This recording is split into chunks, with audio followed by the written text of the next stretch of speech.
Bismillahirrahmanirrahim. Assalamualaikum warahmatullahi wabarakatuh. Ikhwan Ohad rahimakumullah. Bagaimana kabar hari ini? Jauh lebih baik dibanding kemarin? Alhamdulillah. Mudah-mudahan segala sesuatu yang dimudahkan sejak pagi tadi pun membuat kita akan lebih mampu berkontribusi di sepanjang hari ini untuk orang-orang yang kebetulan berpapasan dengan kita, atau apapun yang membuat kita menjadi lebih bermanfaat ya. Alhamdulillah wa syukurillah, sekali lagi kita panjatkan kepada Allah ilahi Rabbi dengan karunia-Nya. Tidak lupa salam selawat kepada Rasulullah Muhammad sallallahu alaihi wasallam beserta keluarga dan kerabatnya.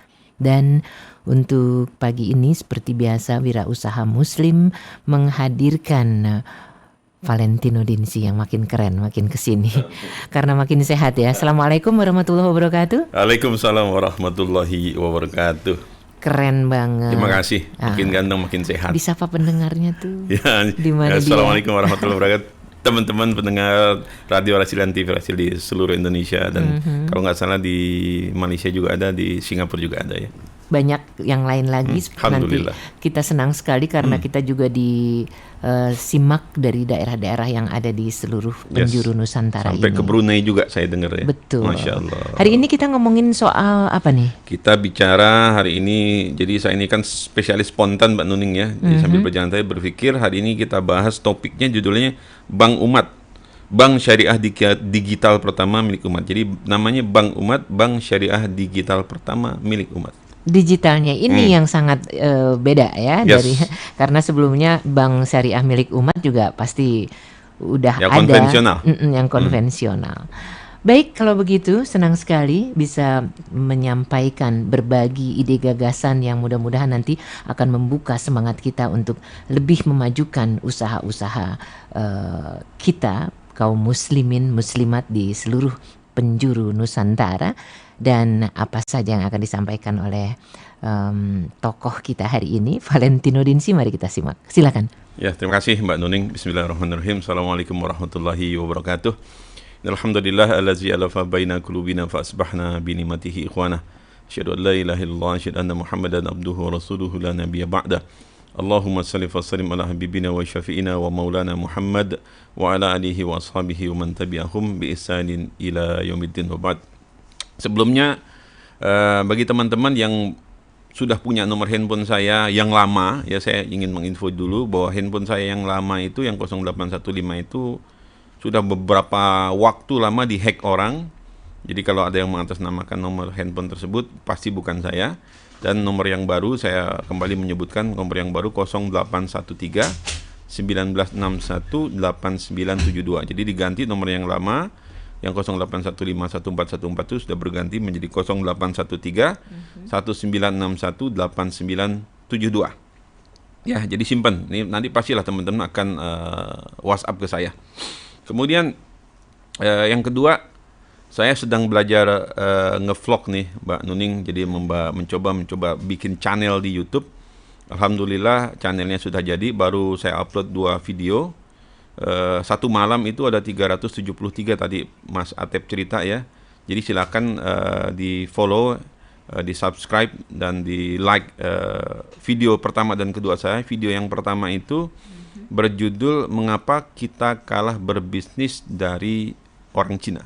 Ya, jadi kalau kita search di YouTube itu mengapa kita kalah berbisnis dari orang Cina. Itu yang pertama, satu malam itu 373. Tapi yang ini, kayaknya lihat kamera deh biar yang oh gini. Biar yang kameranya yang di situ. Nyimak merasa dia ngomong. Ya. Jadi yang pertama judulnya mengapa kita kalah berbisnis dari orang Cina. Rupanya ketika baru keluar satu malam 373 orang itu banyak yang protes termasuk istri saya. Oke. Ya. Karena di video itu saya menyebut kata Cina sebanyak 15 kali. Dan keresahan itu saya jawab pada video yang kedua. Judulnya Untung di Tengah COVID-19. Jadi sementara kita ini kan COVID banyak orang bangkrut, banyak orang rugi, banyak orang kolaps, banyak orang di PHK, tapi ada segelintir orang yang mereka memperoleh keuntungan. Jadi judulnya Untung di Tengah COVID-19 ya. Jadi baru 2. Jadi saya konsisten nanti insya Allah Setiap minggu saya coba mengupload 2 video, termasuk nanti hari ini juga kita akan upload pembicaraan kita. Kemudian yang ketiga, jadi enaknya saya di Rasil ini kan sambil jalan dari rumah, lumayan Mbak Nuning naik motor lewat pohon-pohon bambu, lewat kampung tuh enak tuh, fresh pikiran kita, fresh, seger berpikir gitu kan di jalan. Jadi di Rasil itu tempat saya bercerita dan tempat saya juga menguji gagasan-gagasan pikiran saya.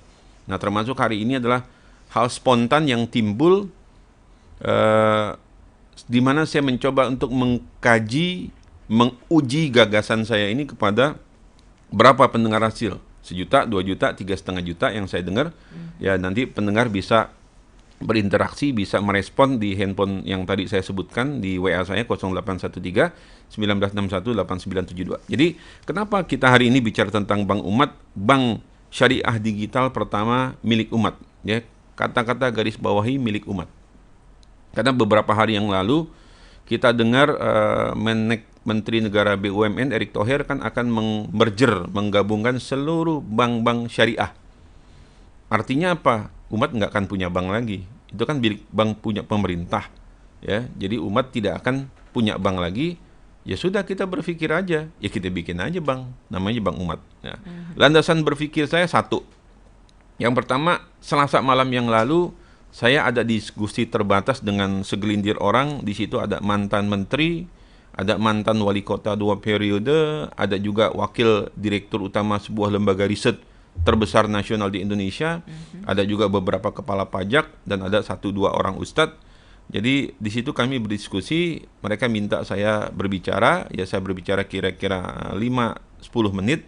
Saya menyampaikan gagasan saya tentang Business for Millennials. Ya, saya bercerita tentang buku ke-19 yang saya tulis, Business for Millennials. Alasan saya sederhana pada saat itu. Mereka, pertama saya bilang, ini keluhan anak saya kan baru saja lulus, alhamdulillah berkat doa ikhwan awat semua. Hari Senin yang lalu anak saya sidang online, Mbak Nuning, ya. Dia di sarjana desain interior di ITS, alhamdulillah lulus. Nah, ketika selesai dia sidang, lulus, dinyatakan lulus, dia ngomong gini sama saya, Mbak Nuning, "Bi, aku bisnis gimana, Bi ya?" Dia masih resah. Padahal sejak semester 3 dia sudah punya usaha sama teman-temannya, bertiga. Tapi inilah keresahan anak millennials ketika mereka sedang berbisnis, tiba-tiba situasinya, ekonominya langsung drop, ya. Mereka bingung. Nah, jadi kebingungan ini yang coba saya jawab, saya sampaikan kepada teman-teman tadi mantan menteri itu, dan saya bilang saya insya Allah sedang menginisiasi buku itu, Business for Millennials. Penulisnya saya bilang saya bertiga, saya, Valentino Dinsin, dan 2 orang anak saya yang namanya Yahya Valentino dan Umar Valentino. Jadi di samping itu saya bilang saya akan pasca buku ini keluar, nanti mudah-mudahan di akhir bulan ini sudah selesai penulisannya dan sudah bisa diproduksi, sehingga awal bulan Agustus, paling tidak 17 Agustus sudah bisa kita launching. Itu saya akan bentuk namanya Business for Millennials Community. Jadi komunitas untuk anak-anak milenial. Jadi keresahan yang dialami oleh anak saya yang usianya millennials juga pasti dialami oleh anak-anak milenial yang lainnya. Nah, jadi tujuannya adalah bagaimana menjawab keresahan anak-anak millennials itu, bagaimana cara mereka mulai berbisnis, bagaimana cara meningkatkan omset mereka, bagaimana cara memasarkan produk mereka dan berkaitan dengan bisnis. Itu yang pertama. Yang kedua, tidak kalah pentingnya adalah bagaimana saya bilang kita bisa mencetak anak-anak milenial hari ini bisa menjadi Khairul Tanjung dan Sandiaga Uno di masa depan. Wow. Ya, di video saya yang kedua, sukses bisnis di tengah COVID-19 itu, saya mengajukan satu pertanyaan. Ya, di situ saya bilang, ada yang kenal nggak Sandiaga Uno dan Khairul Tanjung tahun 99, 98, 99, 2000? Nggak ada yang kenal kan? Karena pada saat 98, 99, 2000 Sandiaga Uno itu nothing, bukan siapa-siapa. Tapi karena mereka melihat peluang, dan saya bilang krisis tahun 2020 ini sama persis dengan krisis 98 dan 2008. Sama persis. Ya, di tengah-tengahnya banyak peluang. Jadi Sandiaga Uno, Khairul Tanjung tahun 98, 99, 2000 itu nothing, bukan siapa-siapa. Tapi karena mereka mengambil kesempatan, mengambil peluang, ya, kreatif inovasi, ya, mereka belasan tahun kemudian, 10 tahun kemudian, 15 tahun kemudian, kita kenal Khairul Tanjung menjadi orang terkaya sekarang ini nomor 5 di Indonesia, Sandiaga Uno nomor 43 terkaya di Indonesia.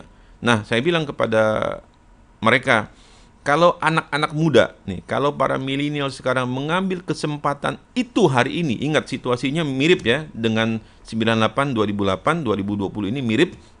Kalau kalian ambil kesempatan itu, kalau kalian ambil peluang itu hari ini, percaya deh, 10-20 tahun yang akan datang, kalian akan bisa jadi seperti Khairul Tanjung dan Sandiaga Uno. Bahkan lebih, saya bilang. Nah, jadi kemampuan berkreasi, berinovasi, dan ngambil kesempatan, maka kalian akan jadi. Itu yang pertama, alasan yang pertama. Kemudian, beberapa bulan yang lalu, saya diundang oleh seorang tokoh pimpinan 212, ya Mbak Nuning.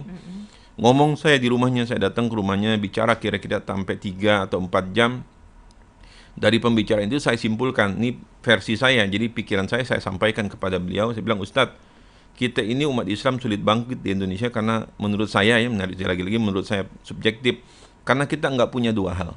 Yang pertama, kita tidak punya kepemimpinan yang kolektif, pemimpin yang bisa diterima oleh semua kelompok masyarakat, bukan cuma orang Islam saja. Nasionalis juga bisa terima, sekuler juga bisa terima. Sebagaimana Soekarno dan Hatta dan Natsir itu bisa diterima semua kelompok. Nah, kita nggak punya kepemimpinan kolektif, nggak punya negarawan yang seperti itu.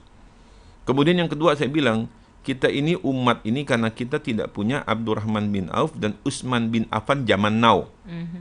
Rasulullah itu sebagai seorang leader, seorang pemimpin adalah pemimpin kolektif yang bisa diterima oleh semua kelompok masyarakat, walaupun pada awalnya dimusuhi, tapi akhirnya semua kelompok bisa menerima. Dan di sekeliling Rasulullah itu banyak para pendukung, para supporter, para yang backup Rasulullah, termasuk di situ ada Abdurrahman bin Auf dan Utsman bin Affan yang membackup dari sisi finansial.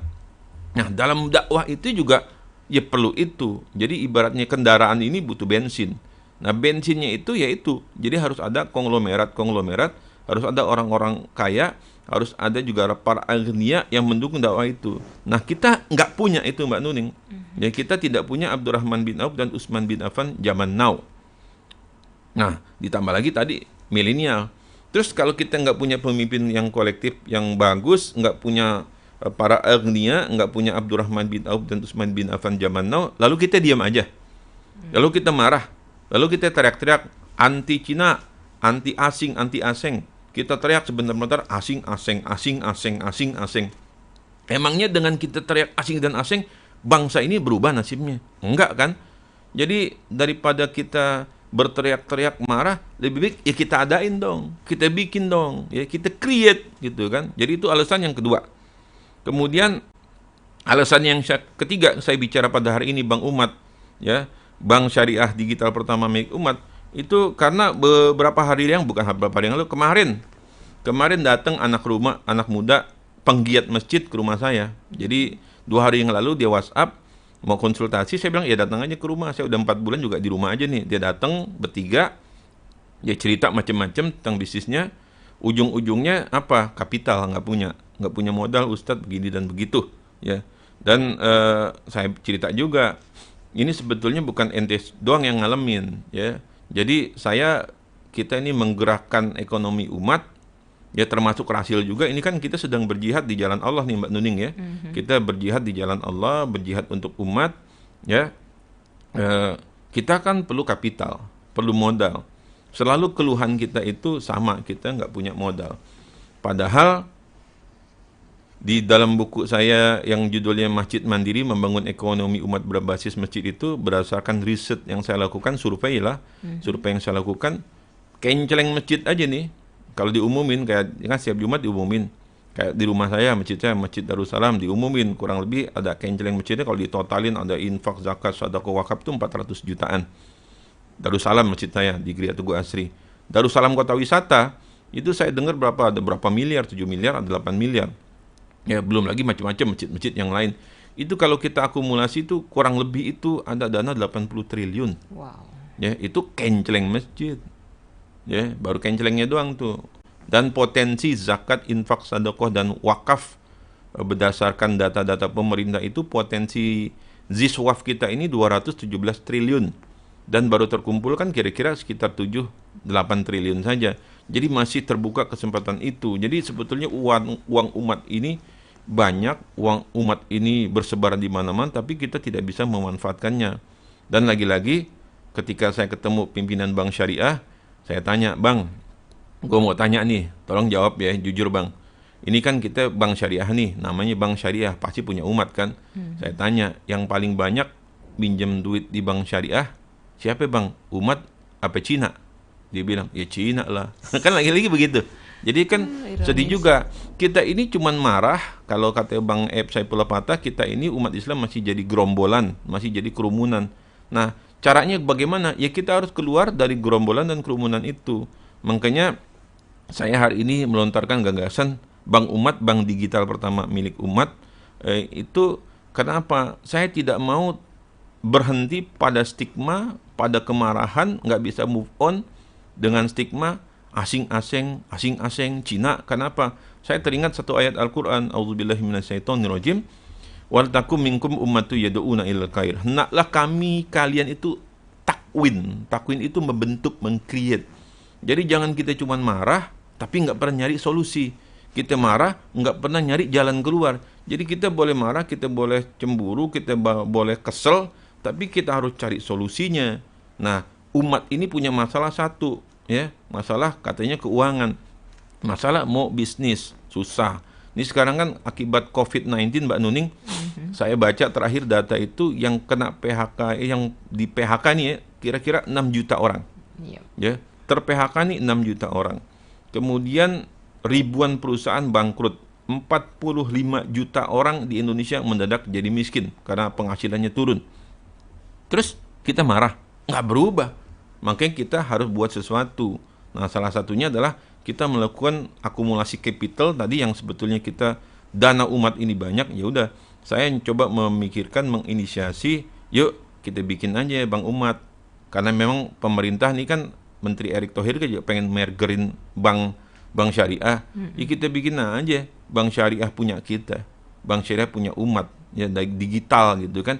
Ya saya menginisiasi bank umat, bank syariah digital pertama milik umat. Kenapa? Sekarang zamannya kan jempol, Mbak Nuning. Ya, zamannya WhatsApp. Pengguna WhatsApp di Indonesia itu 200 juta orang. Jadi ya kita akumulasi dana-dana itu untuk apa? Untuk kepentingan umat. Untuk apa? Dana yang kita kumpulkan itu jelas untuk menggerakkan sektor ekonomi umat yang kena PHK, ya, yang para milenial. Jadi bagaimana kita bisa menciptakan lapangan-lapangan pekerja baru, menciptakan bisnis-bisnis baru untuk para millennials dan untuk orang-orang yang terkena PHK.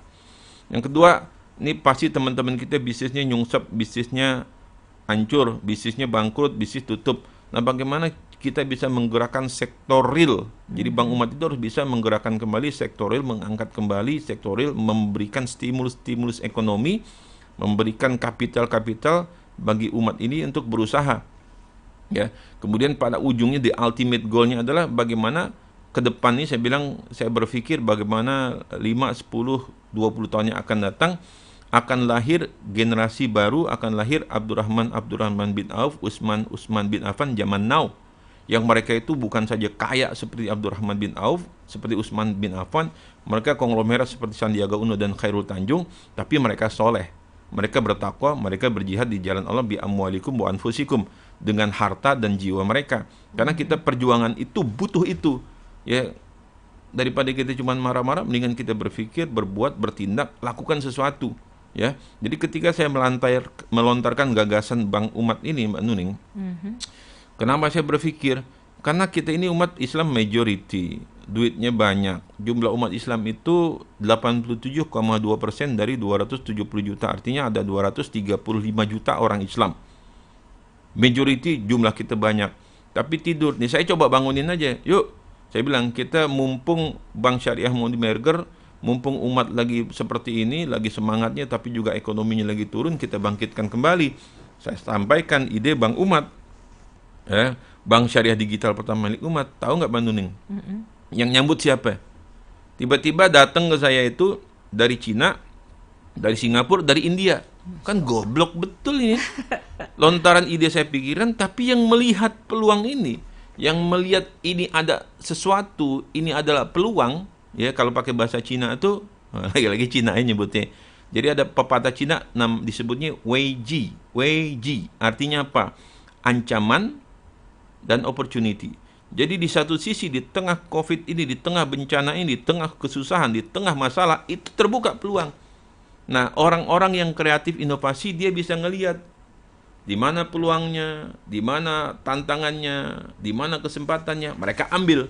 Dan itu yang terjadi menurut saya, apa yang dilakukan oleh Sandiaga Uno dan Khairul Tanjung pada masa 98, 99, 2000. Mereka berada di tengah-tengah krisis, di tengah badai krisis kayak kita hari ini, tapi mereka tetap calm, tetap tenang, tetap berpikir, tetap kreatif, inovasi, diambil kesempatan, diambil tindakan. Sehingga akhirnya apa? 10-20 tahun kemudian kita lihat, kita mengenal dua nama itu siapa. Padahal 98, 99, 2000 mereka berdua nothing, bukan siapa-siapa. Nah, spirit ini, berpikir seperti inilah, stimulus seperti ini yang harus dimiliki oleh generasi baru, generasi milenial. Nah, tugas kita nih Mbak Nuning, Radio Rasil ya, dengan teman-teman para orang-orang tua, ya kita sebagai apa? Sebagai katalisator saja. Udahlah, kita ini kan we are outgoing generation. Kita ini generasi yang sebentar lagi pergi, hilang ya, meninggal. Tapi bagaimana kita menyiapkan the next generation, generasi milenial ini untuk menjadi the future leader, menjadi pemimpin-pemimpin masa depan. Dan salah satunya ketika kita menyiapkan itu pasti butuh kapital. Kita butuh modal, kita butuh bantuan banyak orang. Yuk, saya mencoba menginisiasi. Makanya saya panggil nih, malu saya sebetulnya. Masa saya lontarkan gagasan pikiran ini, yang nyambut ide gagasan saya ini orang India, orang Cina, orang Singapura. Kemana Melayunya, kemana pribuminya, kemana Muslimnya. Ironis. Ironis. Makanya yuk, teman-teman yang Muslim, para developer.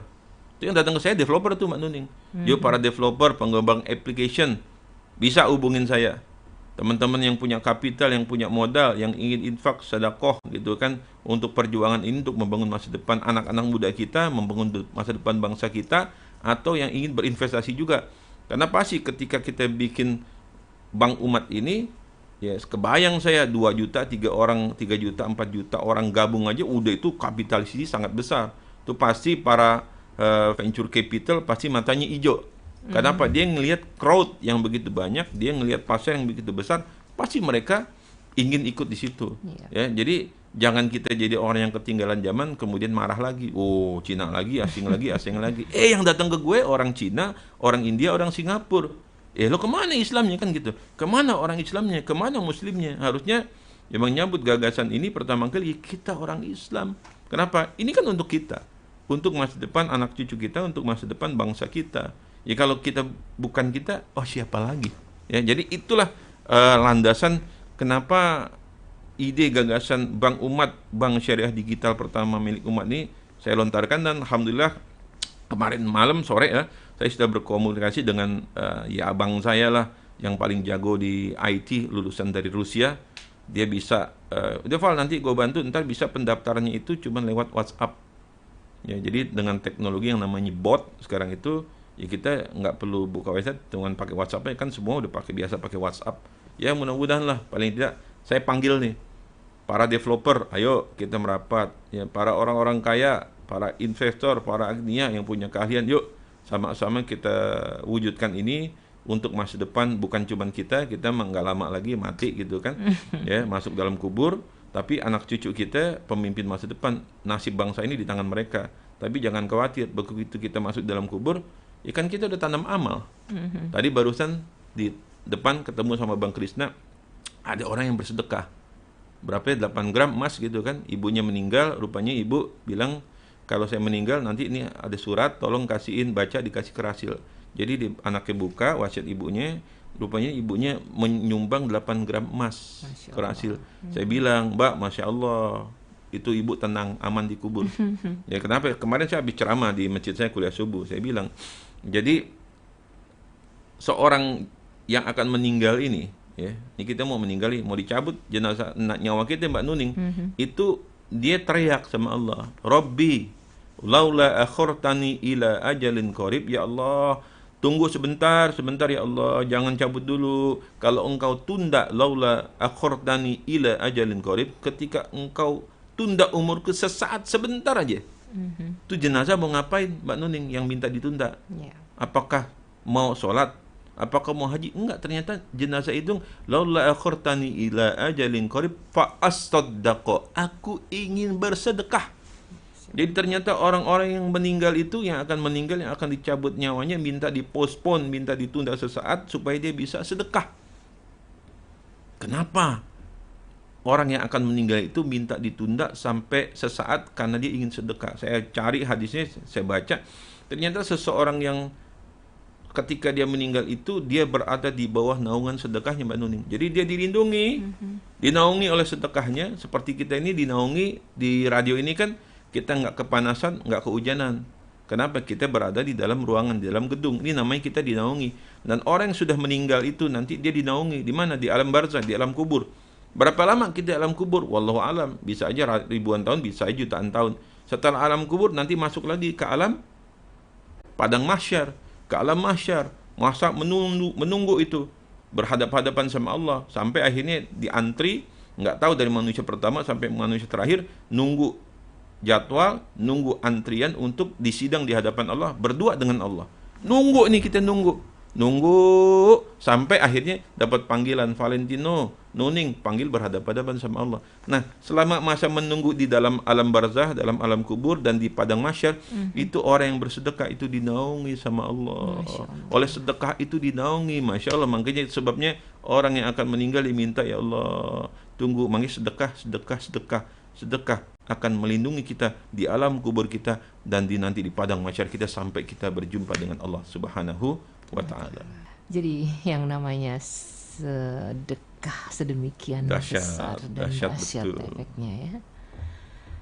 Oke, jadi sahabat-sahabat dimanapun radio Silaturahim dapat disimak, yang ada di Sukabumi, kemudian juga di Semarang, di Palembang, di Bondowoso, di Banyuwangi, di Magelang, di Pontianak yang senantiasa menyebarluaskan siaran kami. Oh ya, yang ada di Batam juga. Apa kabar nih? Ke pasar pagi beli ketam, dimasak bunda, rasanya nikmat. Kemudian yang berikutnya tentu salam rindu untuk Batam. Semoga semakin disayang umat ya. Amin. Sebelum kami lanjutkan kembali, kalau Anda mau bertanya silakan. Kita jeda sejenak menyimak apa yang akan disampaikan oleh Anis. Silakan Anis.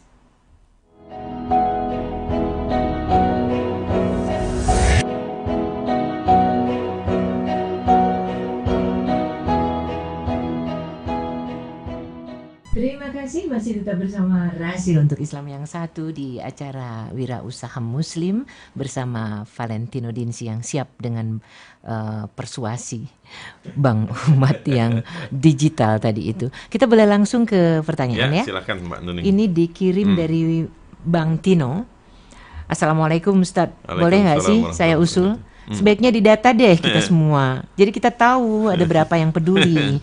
Sekarang ini kan kita masih meraba-raba nih, berapa jumlah kita akumulasinya yang aktual. Jadi stop deh marah-marah. Ayo kita berjamaah. Setuju dengan Bang Umat, mumpung belum diserobot orang lain lagi. Terima kasih. Terus yang kasih jempol juga cukup banyak. Bagaimana rasanya? Senang banget kalau kita direspon seperti ini ya.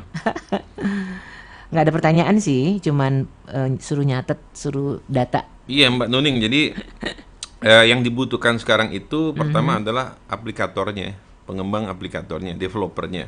Ya, jadi kalau teman-teman ikhwan akhwat atau sekelompok orang yang punya perusahaan atau bergerak di bidang developer IT, ini saya minta bantu, yuk kita kembangkan sama-sama Bang Umat ini ya, karena perlu developer.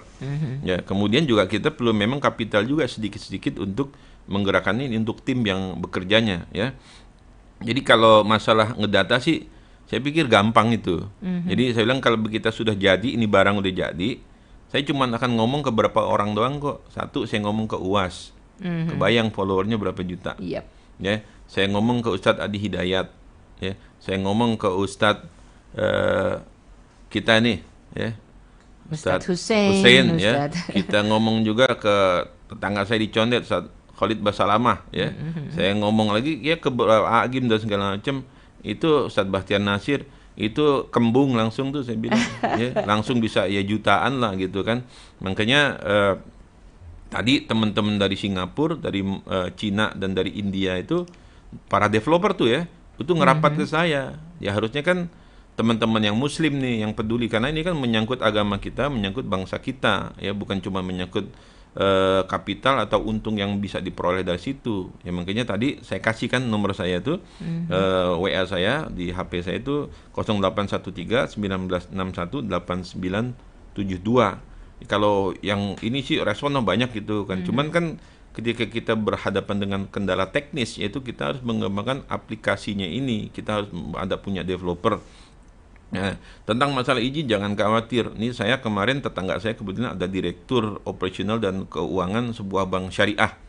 Saya sampaikan ide ini kepada dia, tolong saya bilang sebagai custodiannya adalah bank tersebut saya bilang. Tapi tolong kita dibantu masalah nanti e-walletnya, kemudian juga ya, dibantu dengan apa kalau rekening namanya virtual account-nya, coba menginduk ke situ dulu saya bilang, supaya masalah izin jadi no issue. Insya Allah kalau masalah izin kita new issue, karena kita nanti akan menginduk dulu sementara ke custodiannya ke bank syariah sebelum kita bisa berdiri sendiri. Cuman untuk mengembangkan itu kan butuh developer yang bisa mengembangkan Bank Umat digital ini seperti yang ada di pikiran saya. Nah, ini perlu duduk dengan para developer, para aplikator, sehingga kita bisa mewujudkan ide ini menjadi sebuah kenyataan. Jangan sampai yang rapat ke saya orang Cina, orang India, orang Singapura. Terus setelah jalan kalian marah gitu. Jangan, saya bilang. Justru saya panggil dulu saudara saya orang Islam. Orang Islam yang berprofesi sebagai developer, yang berprofesi sebagai application developer, yuk bantu saya, sama-sama kita duduk, kita kembangkan ini, kita jadiin nih barang. Terus teman-teman ikhwan akhwat yang muslim yang punya kapital, yuk bantu operasionalnya, atau kalau punya duit lebih, yuk chip in di sini sebagai investornya. Nanti ketika ini berkembang ya para investor awal itu yang akan merasakan nikmatnya juga gitu kan.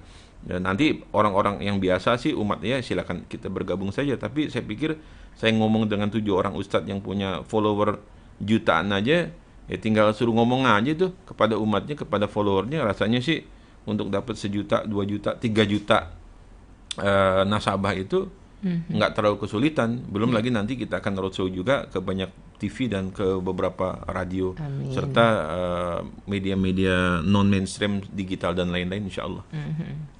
Oke, dari 0812, bravo Ustadz Valentino. Emosi persatuan umat diarahkan ke masalah ekonomi, dimulai dengan Bank Umat. Ya, semuanya semangat ya, mudah-mudahan ya. Ya, harus begitu. Terus ini pertanyaannya dari tanpa nama.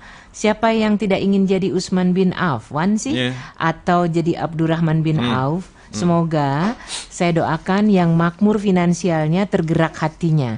Terus kalau seperti kami yang cuma punya semangat, sarannya apa dong? Ya, jadi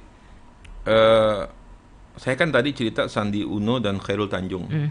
Itu saya cerita karena kebetulan saya dekat dengan mereka berdua, dan saya tahu betul perjalanan mereka dari 98, 99, 2000. Itu kan bukan siapa-siapa.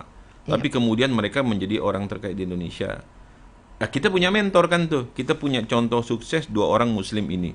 Nah, cita-cita saya ini terhadap generasi milenial. Jadi saya berharapnya kepada new generation, Mbak Nuning, bukan kepada kita, kepada kami yang umurnya sudah outgoing nih, mau bentar lagi pergi. Tapi kita ingin menyiapkan generasi baru ini supaya 10, 15, ya 5, 10, 15, 20 tahun yang akan datang akan lahir generasi baru seperti sekaya Sandi dan Khairul Tanjung, tapi memiliki kesolehan yang luar biasa. Nah, ini kan harus di-create, ini harus dipikirkan, ini harus dirancang, ini harus dibuat. Dan menurut saya itu bisa kita lakukan. Tapi untuk melakukan itu lagi-lagi kan butuh sumber daya manusia, human capital. Perlu juga kapitalnya, butuh orangnya juga. Perlu pendekatan backup politik supaya itu bisa menyatu. Ya, jadi biarlah ini sekelompok orang nanti yang akan memikirkan, dan lagi-lagi memang sekelompok orang ini harus kita butuh kapital. Adapun orang-orang yang biasa, umat biasa, yang dibutuhkan minimum doa. Doakan kita ini, para ustadz-ustadz, para kami yang sedang berjuang untuk menegakkan kalimat Allah ini di bidang kami. Dalam hal ini kita mencoba menginisiasi Bank Umat. Doakan mudah-mudahan Allah permudah, Allah kirimkan orang-orang yang membantunya, Allah kirimkan dana, sarana, prasarananya untuk mewujudkan cita-cita ini. Karena bagi kami ini bukan cuma sekedar bikin bank jadi barang, tapi ini adalah tuntutan Al-Quran. Tadi surat Al-Imran kalau nggak salah, ayat berapa itu? 103, ada berapa? Wal takum minkum ummatu yad'una ilal khair wa ya'muruna bil ma'ruf wa yanhauna 'anil munkar wa tu'minuna billah. Jadi hendaklah ada segelintir orang di antara kalian, wal takum minkum umat, sekelompok orang yang mikirin yad'una ilal khair. Yang kita ini yang kita lakukan lewat Radio Rasil, lewat siaran pagi ini, nanti bikin Bank Umat, lewat 212 Mat, kita Mart, itu dalam rangka yad'una ilal khair, untuk menyeru kebaikan, wa yanhauna 'anil munkar, untuk mencegah kemungkaran, wa tu'minuna billah, dan kita dalam rangka beriman kepada Allah. Jadi ini bukan bicara semata-mata ekonomi ansih, bicara tentang semata-mata kapital, tapi ini adalah bagian daripada jihad kita, al-jihadu fi sabilillah, khususan al-jihadi fil iqtisadiyah, jihad di dalam bidang ekonomi. Siapapun kita, apapun kondisi kita, kita bisa berkontribusi terhadap kemajuan minimum ini. Doa. Karena yang terlemah adalah doa, pasti kita semua bisa. Baik Bang Valentino, bagaimana ini follow up ide warung masjid dan buku dari buku Ustadz yang baru pasca COVID? Saya kan ini pengen banget ikutan ya. Kalau buku insya Allah doakan mudah-mudahan akhir bulan ini sudah bisa selesai. Paling tidak apakah akhir bulan, paling telat bulan depan sudah jadi, dan itu sebagai panduan bagi generasi milenial. Ya, jadi bisnis for milenial memang saya rancang sebagai panduan bagaimana kita mencetak generasi milenial menjadi generasi Abdurrahman bin Auf dan Utsman bin Affan zaman now. Ya, ini sebagai panduannya. Nah, kemudian warung masjid ini kenapa lontaran saya jadi Bank Umat, Bank Syariah Digital pertama milik umat? Karena selama 1 tahun saya berbicara tentang warung masjid, ya, warung umat ini, persoalan masih itu saja, Mbak Nuning. Kita belum bisa memecahkan masalah product availability, masalah supply chain, masalah pricing. Kita belum bisa memecahkan. Kenapa? Semata-mata karena masalah kapital. Kita nggak punya duit untuk mewujudkan itu. Kita nggak punya duit untuk membangun infrastruktur, membangun supply chain, memiliki produk yang bagus, menciptakan produsen. Akhirnya karena di tengah-tengah letih itu 1 tahun setelah mikirkan itu, udah sekalian aja saya bilang, idenya yang gila aja sekalian, kita bikin aja Bank Umat. Tadi sebetulnya saya Bank Umat ini sudah berpikir ketika mulai kita Mart dan 212 Mart, saya sudah memikirkan di ujungnya itu Bank Umat. Ini pikiran ujung ya, terakhir. Tapi ternyata ketika kita menjalankan itu semua, 212 Mart, kita Mart, warung umat, warung masjid, itu agak susah. Boleh jadi dikatakan agak stuck di tengah jalan. Ya strategi berubah aja. Saya rubah aja. Yang tadi di ujung majukan ke depan aja. Siapa tahu, kan gitu. Siapa tahu dengan perubahan strategi ini, sekarang kita tadinya mencoba membangun infrastrukturnya, kita rubah sekarang yang di belakang kita majukan ke depan sebagai basis untuk fundraisingnya, sebagai basis, sebagai crowdfundingnya.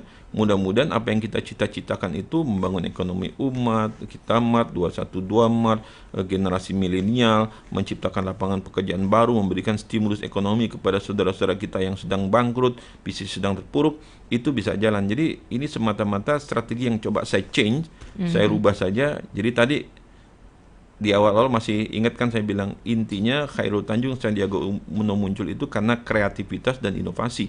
Dan memang inti daripada entrepreneurship adalah creativity dan inovasi serta kejelian kita untuk melihat peluang. Nah, apakah Anda melihat itu? Saya melihat itu. Makanya saya ajak, yuk sama-sama. Sama-sama melihat.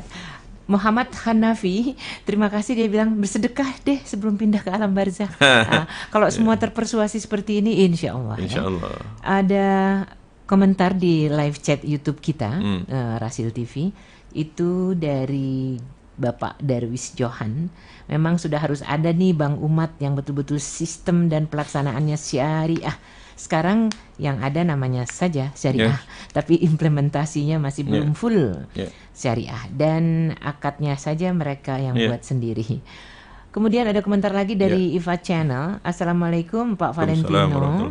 Semoga Bapak sehat selalu ya. Amin, amin, Mau amin. tanya nih, bagaimana nasib koperasi dan minimarket umat Islam saat ini? Karena di tempat saya, baik Kita Mart atau 212 Mart sudah closed. Iya, jadi tentang yang pertama tadi ya, Mbak Nuning, saya berpikir bagaimana Bank Umat ini prinsipnya tanpa riba sama sekali. Kan kita yang buat, kita yang nentuin dong, gitu kan. Jadi tanpa riba, tanpa bunga sama sekali, terus tanpa ribet. Makanya dari mulai pendaftarannya saya berpikir, saya ajak kawan-kawan yang ahli di dalam bot teknologi, itu bagaimana daftarnya ya pakai WA aja, semua orang pakai WA. Ya, jadi simplicity, kuncinya di situ. Ya, sesuai dengan syariah. Kemudian kalau ya mart-mart milik muslim itu sejak saya sakit, kemudian saya mengundurkan diri dari kepengurusan lembaga-lembaga tersebut, ya rasanya berjalan di tempat gitu kan, karena kekurangan pemikir dan saya tidak melihat ada yang secara serius memikirkan mencari solusi atas masalah yang dihadapi itu. Makanya begitu Allah sembuhkan saya, ini kan sudah berapa bulan saya bisa bersiaran lagi di Rasil, sudah bisa berbicara lagi di banyak tempat di masjid, alhamdulillah. Mulai saya memikirkan dan ketika 1 tahun memikirkan mencari solusi apa yang terjadi dengan Kita Mart dan 212 Mart, nggak ketemu juga solusinya. Saya sudah bertemu dengan Mas Khairul Tanjung, saya bertemu dengan Mas Khairul Tanjung kan Transmart ya. Saya bertemu dengan Tommy Soeharto Goro, rasanya nggak ketemu juga solusinya. Ya habis mau kemana? Akhirnya kita mencoba bergerak sendiri juga, kapital nggak punya. Masalahnya klasik itu saja menurut saya. Di dalam bisnis retail itu masalahnya nggak berubah, cuma itu saja. Salah satunya memang kita problem terbesar kita adalah lack of capital, kekurangan kapital, kekurangan modal. Padahal umat Islam ini kencelengnya aja 80 triliun, potensi zakatnya 217 triliun. Ya sudah, saya lantarkan saja gagasan yang sekalian mikirnya juga kecil juga nggak selesai juga, gede juga paling sama juga, kan masalahnya cuma di sini. Masalah kecil atau besar kan masalahnya cuma di dalam apa yang di antara dua telinga ini. Dan sekalian saja saya gelontorkan saja ide gagasan Bank Umat, Bank Syariah Digital pertama milik umat. Saya ajak, yuk teman-teman yang dengar, yang bisa lewat radio, yang bisa lewat TV, yang lewat YouTube, yuk merapat, bergabung sama-sama. Jangan Cina, India sama Singapura yang merapat ke saya. Kan it's gonna shame. Malu saya sebetulnya. Kok ide gagasan ini tujuannya yang untuk siapa, disambut siapa? Yang disambut oleh siapa? Saya tahu mereka merapat karena mereka melihat opportunity. Mereka melihat peluang, mereka lihat ada 235 juta orang Islam. Itu huge number, jumlah yang sangat besar. Mereka melihat kapitalisasi di balik itu. Ya. Kalau kita kan tidak begitu. Kita ini di samping tadi tuntutan Al-Quran, wal takum minkum yad'una ilal khair wa ya'muruna bil ma'ruf wa yanhauna 'anil munkar.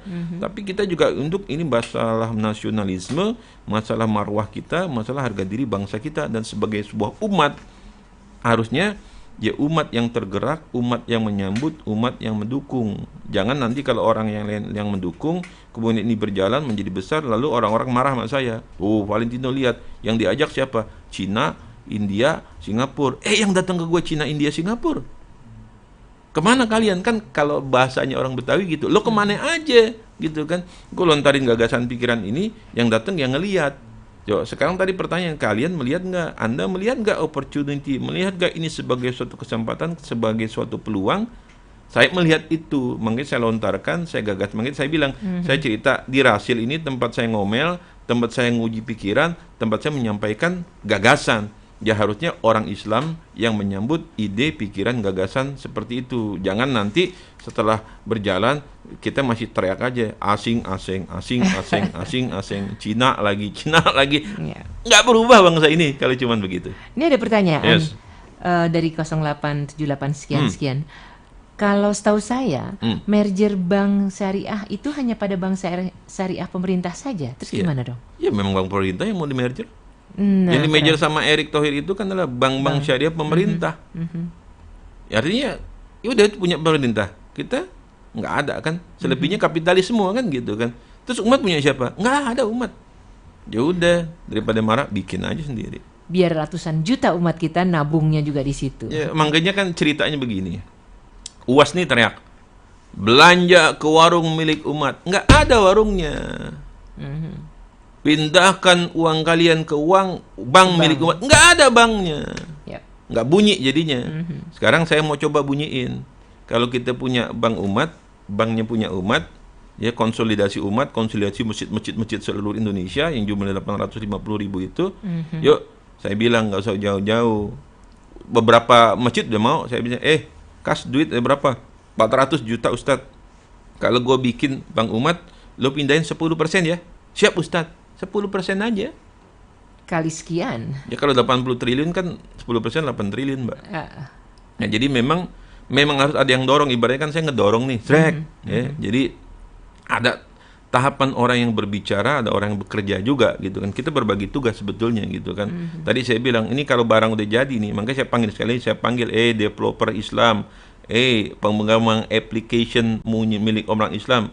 Hubungin saya 0813-1961-8972 ya. Ini jadi nih barang nih, gue keliling ke 7 ustadz aja tadi, Adi Hidayat, UAS ya. Kita keliling aja ke 7 ustadz itu, kita minta ustadz ngomong, suruh umat gabung. Wah, jutaan orang tuh akan gabung.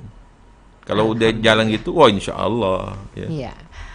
Ustadz, kalau saya mau ikut partisipasi, keahlian saya cuma manajemen nih. Pernah loh bikin proposal membuat koperasi, satu koperasi untuk satu desa, dan yang diletakkan di situ adalah mengakomodasi hasil daerah tersebut. Nanti mudah-mudahan ya. Iya, bisa juga. Pokoknya ikut berpartisipasi. Umat bisa kontribusi. Iya. Dan apapun yang disampaikan pada wirausaha muslim kita pada pagi ini, kalau mempersuasi kita, paling enggak tadi selemah-lemahnya doa, tapi pasti bukan cuma itu. Karena tidak sedikit di antara kita yang menyimpan uang kita entah di mana. Sebaiknya kalau ada tempat seperti yang tadi dikatakan, mau di mana nggak ada tempatnya. Mudah-mudahan dengan rencana ini kita doakan bisa terwujud. Dan Ustadz, kita rangkum bahasan kita pagi hari ini. Ya, jadi inti daripada entrepreneurship adalah kejelian dalam melihat peluang, opportunity. Wei Ji bahasa Cina-nya itu, peluang dan ancaman. Di satu sisi ada masalah seperti COVID ini, banyak masalah, timbul problem, tapi di situ terjadi juga banyak peluang, terjadi banyak kesempatan. Tugas kita adalah mengamati, melihat adanya peluang-peluang tersebut, kemudian mengeluarkan kreativitas dan inovasi kita untuk mengubah peluang itu menjadi hasil. Nah, apa yang kita mau coba bangun ini adalah, yang pertama jelas kita ingin mengkonsolidasikan kekuatan umat. Yang kedua, kita ingin mencetak generasi-generasi baru, para kaum milenials ini yang insya Allah mudah-mudahan 10-20 tahun ke depan mereka akan menjadi Abdurrahman bin Auf, Utsman bin Affan zaman now, zaman baru, yang mereka berjihad dengan harta dan jiwa mereka di jalan Allah. Mereka menukar dunia mereka dengan surganya Allah. Karena sebaik-baiknya ada perniagaan adalah ketika bertransaksi, bertukar dengan Allah, dan balasannya luar biasa, Masya Allah, surga. Yang ketiga, kita ingin memecahkan masalah kita pada hari ini, yaitu masalah pengangguran, masalah PHK, masalah kebangkrutan. Bagaimana kita juga bisa menciptakan lapangan pekerjaan baru untuk generasi baru pada hari ini, dan untuk orang-orang yang terdampak dengan krisis ekonomi, krisis kesehatan ini. Dan juga kita bisa memberikan stimulus ekonomi berupa dana untuk umat kita untuk kembali bangkit bergerak secara ekonomi ini. Dan saya kasih kuncinya 4. Ya. Pertama, kunci dari itu semua, ya, yang pertama adalah Allah. Mari sama-sama kita mendekatkan diri kepada Allah Subhanahu wa taala, karena Allah Rabbul Alamin, Allah Rabbus samawati wal ardi wa ma bainahuma. Allah ini Tuhan antara langit dan bumi dan antara keduanya. Kalau kita dekat sama Allah, tangan Allah turun, semuanya beres. Iza arada syai'an yaqulu lahu kun fayakun. Kalau Allah bilang kun fayakun, selesai. Kita nggak perlu yang lain, ya. Kita butuh Allah. Yuk sama-sama kita dekatkan diri kepada Allah, kita libatkan Allah, semoga Allah mudahkan semua urusan kita di dunia dan akhirat ini. Yang kedua adalah kita butuh ilmu. Hari ini kita belajar melalui radio, ya, melalui YouTube, melalui koran, melalui media sosial adalah belajar ilmu. Kul hal yastawi allazina ya'lamun wallazina la ya'lamun. Enggak sama orang yang punya ilmu dengan orang yang tidak punya ilmu. Ilmu yang akan mengangkat kita. Yarfa'illahil ladzina amanu wallazina utul ilma darajat. Orang ilmu itu punya derajat yang lebih tinggi insyaallah. Jadi kedua pesannya adalah berilmu, belajar fa'lam annahu la ilaha illallah. Ta'wilah tidak ada ilah kecuali Allah. Ya, jadi ilmu yang kedua. Yang ketiga adalah mentor. Kita perlu mencari guru, mencari mentor. Makanya Business for Millennials, termasuk juga Business for Millennials community yang akan saya rancang ini, semalam Selasa yang lalu, Selasa malam saya bicara dengan mantan menteri, mantan wali kota 2 periode, dengan macam-macam banyak tokoh. Saya bilang ini kita gagas untuk the next generation, untuk the future leader, untuk anak-anak kita. Kita yang senior-senior ini jadi mentor saja. Jadi guru bagi mereka, jadi pembimbing bagi mereka. Dan nanti kita ajak lagi teman-teman yang lain. Jadi kita ini orang tua, yuk daftarin anaknya bergabung pada komunitas Business for Millennial ini, bergabung, kita jadi mentor untuk anak-anak kita, menyiapkan anak kita untuk jadi pemimpin masa depan. Yang keempat adalah community. Makanya Business for Millennial Community ini adalah suatu upaya saya untuk menyiapkan generasi-generasi hari ini menjadi generasi masa depan. Karena kalau kita bicara Zaki Bukalapak, sekarang kan Bukalapak ini salah satu direksinya 3 orang. Ini saya kenal 3-3-nya. Karena ya ini sahabat saya, salah satu banyak murid saya juga di situ. Ada Zaki sebagai CEO-nya, kemudian ada Fajrin yang sekarang jadi direktur di Telkom ya. Kemudian ada lagi namanya Senup. Ini 3 anak ITB, milenial anak ITB yang begitu lulus kuliah, mereka nggak bekerja, mereka nongkrong sama-sama, mereka jadikan garasi rumahnya sebagai laboratorium mereka untuk mulai berbisnis. Mereka yang bikin Bukalapak, akhirnya Bukalapak nilainya triliunan. Bahkan Fajrin sekarang menjadi salah satu direktur termuda di Telkom. Nah, ini bisa terjadi. Jadi apa yang kita lakukan belasan tahun yang lalu kan terjadi kepada generasi Bukalapak nih Mbak Nuning. Dan saya percaya apa yang sedang kami lakukan bersama dengan ide gagasan Business for Millennials dan Business for Millennials community ini adalah untuk menciptakan the future leader, masa depan untuk anak-anak kita, masa depan untuk bangsa kita sebetulnya. Jadi insya Allah minimum dukungan doa dari antum semua yang punya keahlian, dukunglah dengan keahliannya. Keahlian saya panggil nih para developer, para aplikator ya, yang punya capital, bantulah dengan jangan zakat ya, boleh juga sih zakat infak sedekahnya. Kenapa? Kita ingin orang-orang yang berkelola di sini kita bayar ya, sehingga proses ininya lebih cepat.